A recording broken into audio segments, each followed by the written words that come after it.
My name is Jamie, I'm a midwife, I've been attending births for over a decade, and today I'm going to be going over the most popular labor tools on the internet and whether or not I think they're worth it. This episode is hospital edition. If you're planning a home birth, stay tuned, that video will be up next. Starting off strong, birth balls. Absolutely yes, super helpful in labor. A lot of hospitals provide birth balls, so ask ahead of time so you know whether or not you should pack one. Peanut balls, absolutely yes, but you shouldn't necessarily pack one in your bag.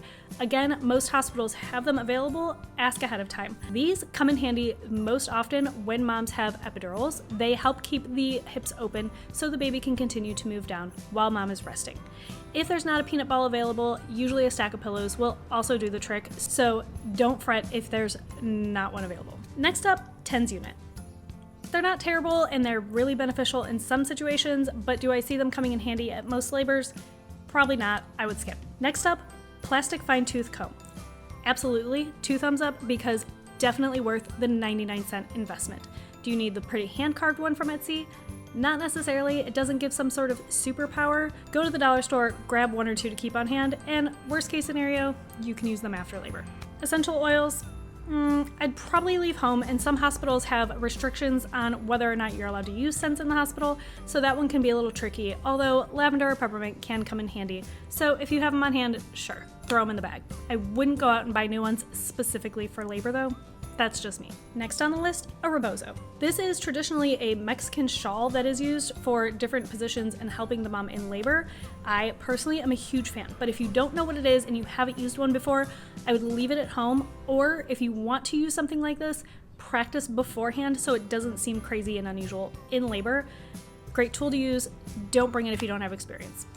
Next up, birth stools. Inflatable or otherwise, I would probably skip. Honestly, the toilet does a fine job for helping moms open up and relax their pelvic floor and are a lot less clunky and bulky to deal with when you're packing up things to go to the hospital.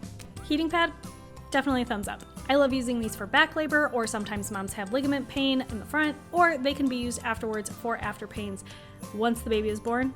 Definitely helpful tool. If you have one around, throw it in the bag. Last on the list, but definitely not the least important, a fan. Doesn't have to be battery operated, it can just be a foldable, collapsible paper fan, whatever. Towards the end of labor, when moms are pushing, this comes in handy so often, but if you don't have one handy, forget it, or your batteries die, a cold washcloth will do the trick. If you disagree with any of this, let me know, and if there's something I missed that you found critical in your labor, I would love to hear about it. This video was inspired by my labor support series. If you're planning on offering support to somebody in labor, check out the link below to find my complete guide, or I'll link the video at the end of this one so you can find it there.